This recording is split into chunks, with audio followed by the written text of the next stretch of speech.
आज अपन डिस्कशन करेंगे मीर जाफर और अंग्रेजों के बारे में। मीर जाफर जो कि जस्ट सिराजुद्दौला के बाद में जिसने विश्वासघात किया था और एक तरीके से बंगाल का नवाब बन गया था, तो उसके आगे की घटनाक्रम देखेंगे अपन। मीर जाफर बंगाल का नया नवाब बना, उस समय मीर जाफर नया नवाब बन गया था। प्लासी की लड़ाई से पूर्व ही क्लाइव ने मीर जाफर को बंगाल का पद देने का वादा किया था। प्लासी की लड़ाई से पूर्व उन्होंने वादा किया था भाई वो उसको नवाब का पद देंगे।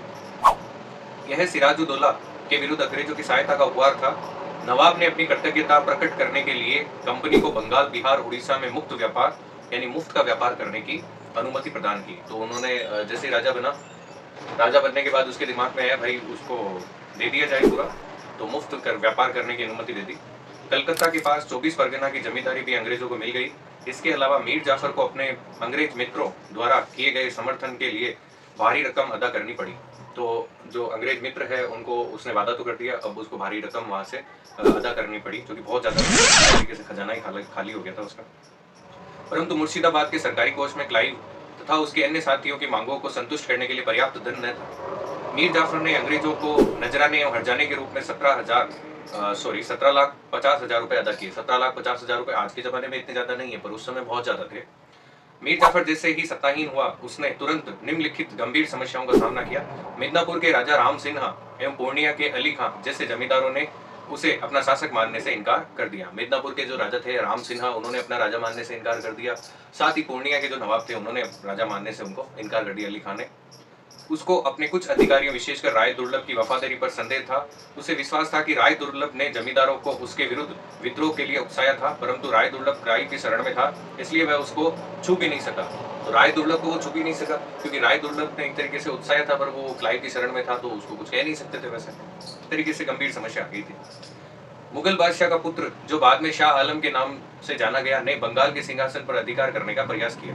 तो शाह आलम ने भी बंगाल के सिंहासन पर अधिकार करने के लिए मतलब संघर्ष किया। अंग्रेजी कंपनी का ऐसा विचार था कि मीर जाफर डच कंपनी के सहयोग से बंगाल में अंग्रेजों के बढ़ते प्रभाव को कम करने की कोशिश कर रहा था। ये उनका था कि भाई डच कंपनी के साथ ये मिल गया और मिलके हमको कम करने की कोशिश कर रहा है।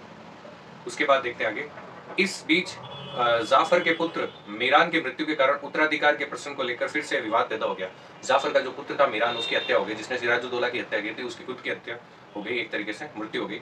मीरान के पुत्र और मीर जाफर के दामाद मीर कासिम के बीच इसके लिए संघर्ष हुआ दोनों में आपस में। और कलकत्ता के नए गवर्नर वेंसी टाट ने मीर कासिम का पक्ष लिया जो नवाब के लिए। वेंसी टाट के साथ किए गए गुप्त समझौते के तहत मीर कासिम कंपनी के आवश्यक धन अदा करने के लिए इस शर्त पर सहमत हुआ कि वे बंगाल के नवाब के लिए उसके दावे का समर्थन करेंगे। तो इस प्रकार एक तरीके से देखा जाए तो मीर जाफर का जो इतिहास है वो कोई खास बड़ा नहीं है अंग्रेजों के साथ। उसको एक तरीके से उस दोस्ती की कीमत चुकानी पड़ी जो उसने सिराजुद्दौला को हराने के लिए ली थी, और उस दोस्ती के तहत उसे अपनी कीमत चुकाते हुए धीरे धीरे उसका डाउनफॉल ही हुआ।